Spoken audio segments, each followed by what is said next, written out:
Hello everyone, I am Priyanka and you are watching Seekho English सुन। Guys, आज की इस वीडियो में मैं आपको कंजंक्शन पढ़ाने वाली हूँ। कंजंक्शन जो बहुत ही ज्यादा इंपॉर्टेंट होते हैं इंग्लिश स्पीकिंग कोर्स के लिए, क्योंकि कंजंक्शन की हेल्प से आप कई सेंटेंसेस को बड़े भी बना सकते हो और कुछ सेंटेंसेस को छोटा भी कर सकते हो। आपने कई बार देखा होगा कि एक पैराग्राफ में सिर्फ एक सेंटेंस के थ्रू पूरा पैराग्राफ ही कंप्लीट हो जाता है। वह पैराग्राफ कंप्लीट होता है कंजंक्शन के थ्रू। आप नोटिस कीजिएगा कि एक लंबे पैराग्राफ जो सिर्फ एक सेंटेंस से बना होता है उसमें कई तरह के कंजंक्शन लगे होते हैं, जैसे इफ, बट, बिकॉज, एंड। इस तरह के कंजंक्शन जुड़कर वह एक कंप्लीट सेंटेंस बना देता है। तो आज की इस वीडियो में मैं आपको सिखाने वाली हूँ कि कंजंक्शन का यूज हम कब, कहाँ और कैसे करें, और कैसे इससे बड़े बड़े सेंटेंसेस को हम छोटा भी कर सकते हैं। तो आज मैं सभी प्रकार के सेंटेंसेस को आपके सामने लेकर आई हूँ। चलिए वीडियो को स्टार्ट करते हैं। देखिए, यहाँ पर आपके सामने एक सेंटेंस है, राम के आते ही सभी हंसने लगे। तो यहाँ पर इस सेंटेंस का क्या सेंस निकल कर आता है, यहाँ पर आप ऐसे भी बोल सकते हो, जैसे ही राम आया सभी हंसने लगे। राम के आते ही सभी हंसने लगे, या फिर जैसे ही राम आया सभी हंसने लगे।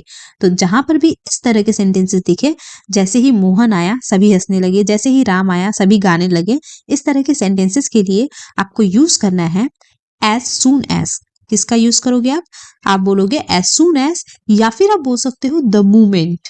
इन दोनों में से आप किसी का भी यूज कर सकते हो, दोनों ही बिल्कुल सही होते हैं। तो यहाँ पर इसका मीनिंग निकल कर आ जाएगा, as soon as Ram came all started laughing. या फिर आप द मोमेंट का भी यूज करके सेंटेंस को बना सकते हो। आप बोल सकते हो the moment Ram came all started, बाकी सब वही होगा, बस यहाँ पर एज सून की जगह पे, एज सून एज की जगह पे आप बोल दोगे द मोमेंट। ठीक है, एक और बनाकर दिखाती हूँ। यहाँ पर लिखा है सीता के जाते ही बारिश होने लगी। यहाँ पर कोई काम होते ही दूसरा काम होने लगा, तो मतलब अगेन यहाँ पर हम एज सून एज का यूज करेंगे या फिर द मूवमेंट का यूज करेंगे। तो आप किसी का भी यूज करके बना सकते हो। मैं यहाँ पर द मूवमेंट लगाती हूँ। The movement Sita went it started raining.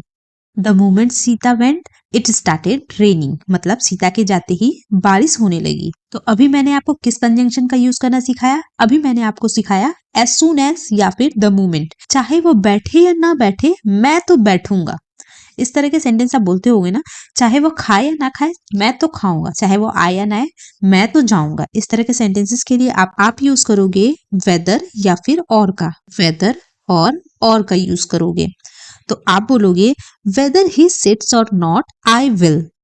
इसका मतलब हो गया वह बैठे या ना बैठे मैं तो बैठूंगा। तो इस तरह के सेंटेंसेस में आपको सिट दोबारा लगाने की जरूरत नहीं है। चाहे तो आप लगा सकते हो, बट आप नहीं भी लगाओगे तो सामने वाला पर्सन समझ जाएगा कि आप यहाँ पर बैठने की ही बात कर रहे हो। वेदर ही सिट्स और नॉट आई विल। अगला सेंटेंस है, चाहे वह आए या ना आए मैं तो कोलकाता जाऊंगा। मान लीजिए आप अपने दोस्त को बोल रहे हो कि मोहन जाए या ना जाए मैं तो जाऊंगा। इस तरह के सेंटेंसेस में आप फिर से यहाँ वेदर और का यूज करोगे। आप बोलोगे whether he comes or not I will leave for Delhi.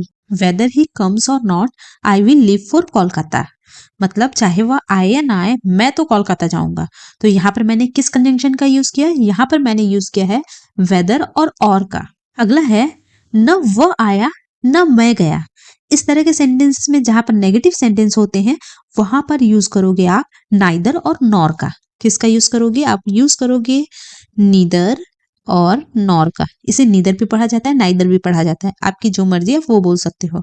तो आप बोलोगे neither he came nor I went, मतलब न वह आया न मैं गया। एक और सेंटेंस देखते हैं, न उसने खाया न मैंने खाया। इस तरह के सेंटेंस में आप अगेन नाइदर नॉर का यूज करोगे। आप बोलोगे neither he eat nor I. Neither he ate nor I, मैं तुम्हें वही तो बता रहा हूं। तो यहाँ पर कौन से कंजंक्शन का हम यूज करेंगे? यहाँ पर हम वही तो के लिए कंजंक्शन यूज करेंगे, और वो कंजंक्शन होगा दैट्स व्हाट। यहाँ पर हम क्या बोलेंगे? That's what. इस कंजंक्शन का यूज होगा यहाँ पे, मैं तुम्हें वही तो बता रहा हूँ। That's what I am telling you. That's what I am telling you, वही तो मैं तुम्हें बता रहा था। That's what I am telling you. या फिर मैं वही तो खेल रहा था। या फिर मैं वही तो खेल रहा हूँ। मान लीजिए आपने अपने दोस्त को कॉल करा और बोला कि प्लेग्राउंड में आ जा, वहां पर हम मिलते हैं। तो आपके दोस्त पहले ही वहां पर पहुंच गए और वो खेलना भी स्टार्ट कर दिए। आप पहुंचे तो आपने उसे देखा नहीं, आपने उसे कॉल लगाया और बोला कहाँ है, मैं तो अभी आ गया।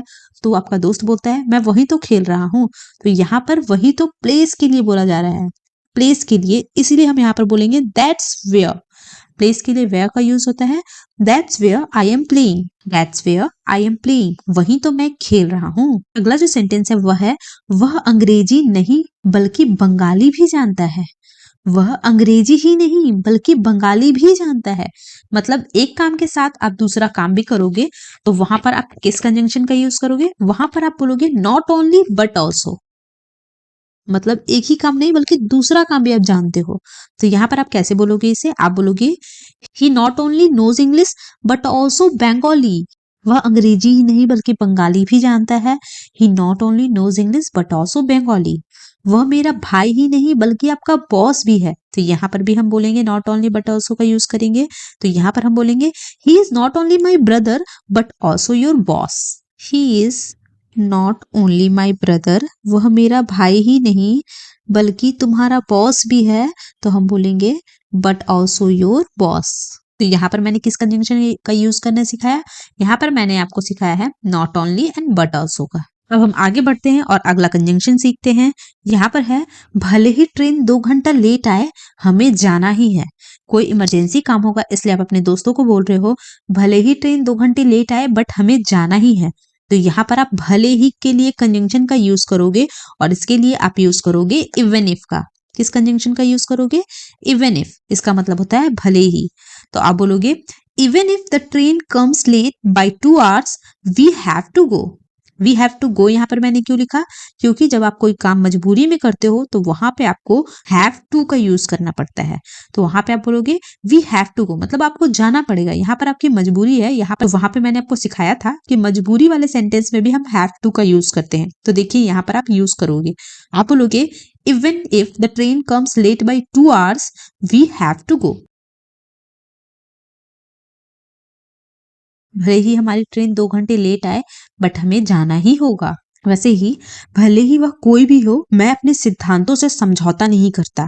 तो इस तरह के सेंटेंस के लिए आप फिर से इवन इफ का यूज करोगे और आप बोलोगे even if he is anyone, भले ही चाहे वह कोई भी हो मैं अपने सिद्धांतों से समझौता नहीं करता। I don't compromise with my principles. Even if he is anyone I don't compromise with my principles.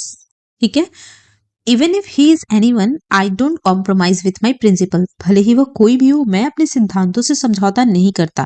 तो यहाँ पर मैंने किस कंजंक्शन का यूज करना सिखाया, यहाँ पर मैंने इवन इफ का यूज करना सिखाया भले ही के लिए। ठीक है, अगला सेंटेंस है उसने एक शब्द तक नहीं कहा। तो यहाँ पर मैं तक के लिए आपका यूज करना सिखाऊंगी इवन का। तक के लिए हम किसका यूज करेंगे, इवन का। आप बोलोगे he didn't speak even a word. He didn't speak even a word means उसने एक शब्द तक नहीं कहा, मैं तुम्हारा नाम सुना तक नहीं था। तो यहाँ पर तक है तो फिर से मैं even का यूज करूंगी। even एक कंजंक्शन होता है तो यहाँ पर होगा I had not even heard your name, फिर भी मैंने उसका नाम लिया। मान लीजिए आपके क्लास में आपका कोई क्लासमेट है, उससे आपकी अच्छी बनती नहीं है, फिर भी आपने उसे किसी अच्छे काम में उसका नाम लिया। तो इस तरह के सेंटेंस अगर आप बोलते हो फिर भी मैंने उसका नाम लिया, तो आप यहाँ पर फिर भी के लिए कंजंक्शन यूज करोगे और आप बोलोगे इवन ऑल्सो या फिर इवन देन ऑल्सो या फिर इवन देन। आप बोल सकते हो then also I took his name या फिर then also I took her name, या फिर आप बोल सकते हो even then I took his name, even then I took his name. दोनों ही सेंटेंस बिल्कुल सही है, दोनों का हिंदी मीनिंग बिल्कुल भी सेम होगा फिर भी मैंने उसका नाम लिया। तो आप दोनों में से किसी का भी यूज कर सकते हो, दोनों ही सही है। फिर भी मैं जाऊंगा ही, आप किसी चीज के लिए जिद करते हो फिर भी मैं जाऊंगा ही, तो यहाँ पर भी आप इवन देन या फिर देन ऑल्सो दोनों में से किसी का भी यूज कर सकते हो। मैं किसी एक का यूज करके दिखाती हूँ। Then also I will definitely go, अभी मैं जाऊंगा ही। ये पेन नहीं बल्कि पेंसिल है। यहाँ पर आपके सामने क्या लिखा है, यह पेन नहीं बल्कि पेंसिल है।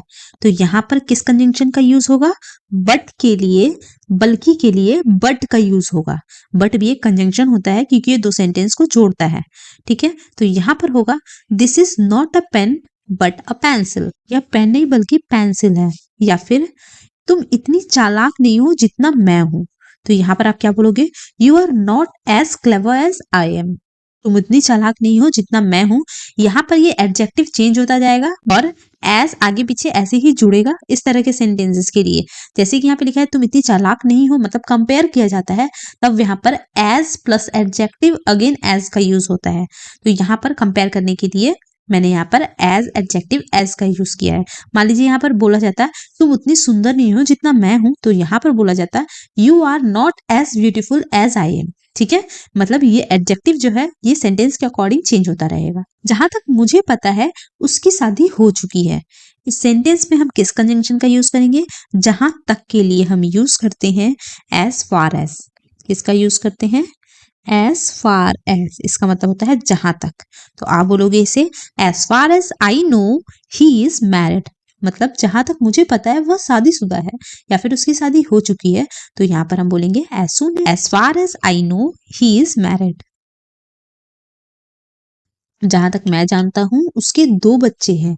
As far as I know he has 2 children. ठीक है, as far as I know he has 2 children. जहां तक मैं जानता हूं उसके 2 बच्चे हैं। तो यहाँ पर एज फार एज का यूज किया जा रहा है जहां तक के लिए। दोस्तों, तो इस वीडियो में मैंने कुछ कंजंक्शन को आपको सिखाया है। अगर आपको वीडियो अच्छी लगी तो प्लीज वीडियो को लाइक कीजिएगा, अपने दोस्तों के साथ शेयर जरूर कीजिएगा और सब्सक्राइब कर आने वाले बेल आइकन को जरूर प्रेस कीजिएगा ताकि फ्यूचर में आने वाला कोई भी नोटिफिकेशन आपसे मिस ना हो। मिलते हैं नेक्स्ट वीडियो में, तब तक के लिए कीप लर्निंग।